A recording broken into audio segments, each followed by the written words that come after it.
ரூபாய் எவ்வாறு செலவிடப்படுகிறது? விவரங்களை வழங்குகிறார் செய்தியாளர் பாண்டியராஜன். பாண்டியராஜன், இது குறித்தான விவரங்கள். 2026, 2027 ஆண்டிற்கான திருத்தப்பட்ட நிதிநிலை அறிக்கை, திருத்தப்பட்ட பட்ஜெட்டை நிதியமைச்சர் இன்று தாக்கல் செய்திருந்தார்.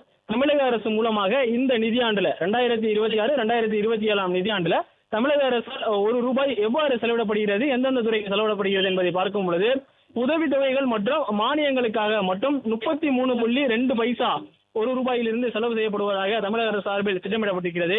மேலும் அரசு ஊழியர்களுக்கான சம்பளங்களுக்காக ரூபாயில் 17.3 பைசா செலவிடுவதற்காக திட்டமிடப்பட்டிருப்பதாக சொல்லப்பட்டிருக்கிறது. மேலும் வாங்கிய கடனுக்காக வட்டி செலுத்துவது, அதாவது தமிழக அரசு செலவிடக்கூடிய ரூபாயில் வாங்கிய கடனுக்காக வட்டி செலுத்துவதை பார்க்கும் பொழுது ரூபாயில் 15 பைசாவை அவர்கள் செலவிட திட்டமிட்டிருப்பதாக சொல்லப்பட்டிருக்கிறது. மூலதன செலவுகளை பொறுத்தவரைக்கும் இன்ஃப்ராஸ்ட்ரக்சர் டெவலப்மெண்ட், கட்டுமானங்கள், இதுபோல் சாலை மேம்பாடு, இதுபோன்று பார்க்கும் பொழுது மூலதன செலவுகளுக்காக ரூபாயில் 10.9 பைசா செலவிடுவதற்காக திட்டமிடப்பட்டிருக்கிறது. கடன்களை திருப்பி செலுத்துவதற்காக 9.9 பைசா, கிட்டத்தட்ட தமிழகத்தினுடைய கடனை பார்க்கும் பொழுது பொதுத்துறை நிறுவனங்களுடன் சேர்த்து பார்க்கும்போது 13 லட்சம் கோடி ரூபாய் வரை இருக்கிறது. அரசினுடைய கடனாக, நேரடி கடனாக பார்க்கும் பொழுது 10 லட்சம் கோடி ரூபாய் இருக்கிறது. அந்த கடன்களை திருப்பி செலுத்துவதற்காக அரசு செலவிடக்கூடிய ஒவ்வொரு ரூபாயிலும் 9.9 பைசா செலவிடப்படுவதாக சொல்லப்பட்டிருக்கிறது. அதே போல ஓய்வூதியம் மற்றும் ஓய்வு கால பலன்கள், அரசு பணியில் இருந்தவர்களுக்காக அந்த ஓய்வூதிய பலன்கள் கிடைக்கும். அவற்றிற்காக மட்டும் அரசு செலவிடக்கூடிய ரூபாயில் 8 பைசா செலவிடுவதற்காக திட்டமிடப்படுவதாக சொல்லப்பட்டிருக்கிறது. மேலும் செயல்பாடுகள் மற்றும் பராமரிப்புகள், அரசினுடைய ஒர்க்கிங் மற்றும் அவர்களுடைய பராமரிப்புக்காக, மெயின்டெனன்ஸுக்காக மட்டும் 3.8 பைசா செலவிடுவதாக சொல்லப்பட்டிருக்கிறது. மேலும் கடன் வழங்குவதற்காக 1.9 பைசா என தமிழக அரசு ரூபாயில் செலவிடப்படக்கூடிய அந்த தொகையாக கணக்கிடப்பட்டிருக்கிறது. மேலும் தமிழக அரசுக்கான ரூபாய் நிதி எவ்வாறு திரட்டப்படுகிறது, அதில் எந்தெந்த நிதி பங்கெடுப்பு இருக்கிறது என்பதை நாம் பார்க்கும் பொழுது மாநிலத்தினுடைய சொந்த வரி வருவாய் 43.3 பைசா என கணக்கிடப்பட்டிருக்கிறது.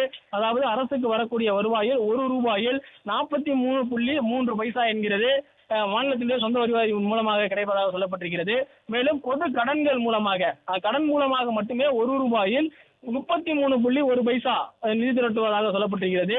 மத்திய வரிகளின் பங்கை பார்க்கும்போது, அதாவது ஜிஎஸ்டி உள்ளிட்ட அந்த வரிகளுடைய பங்கை பார்த்த வரைக்கும் மத்திய அரசு கொடுக்கக்கூடியதாக 11.9 பைசா, அரசுக்கு வரக்கூடிய ரூபாயில் 11.9 பைசா திட்டமிடப்பட்டிருக்கிறது. அதே போல மத்திய அரசிடமிருந்து பெறும் உதவி மானியங்கள் மூலமாக ரூபாயில் 6.3 பைசா வரவாக திட்டமிடப்பட்டிருக்கிறது. மாநிலத்தினுடைய சொந்த வரி அல்லாத வருவாய் பார்க்கும்போது, அதாவது வரியால் கிடைக்கக்கூடிய வருவாய் ரூபாயில் 43.3 பைசா, மாநிலத்தினுடைய வரி அல்லாத வருவாய் பிற வருமானங்களை பார்க்கும் பொழுது ரூபாயில் 5.3 பைசா என்கின்ற அளவுல மாநிலத்திற்கான வருவாய் இருக்கும் என சொல்லப்பட்டிருக்கிறது. கடன்களின் வசூல் மற்றும் மூலதன வரவை பார்க்கும் பொழுது, அதாவது தமிழக அரசின் மூலமாக ஏற்கனவே செயல்படுத்தப்படக்கூடிய மூலதன செலவுக்காக திட்டமிட்டு செலவிடப்பட்டிருக்கக்கூடிய அந்த தொகையிலிருந்து வரக்கூடிய வருமானம் என்பது ரூபாயில் 0.1 பைசா மட்டுமே வருமானமாக கிடைக்கும் என சொல்லப்பட்டிருக்கிறது.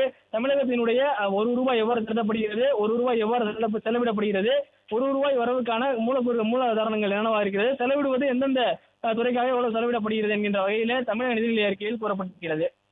பிளே ஸ்டோர் மற்றும் ஆப் ஸ்டோரில் இருந்து பாலிமர் செயலியை QR கோடு மூலம் பதிவிறக்கம் செய்யுங்கள். செய்திகளை உடனுக்குடன் பெறுங்கள்.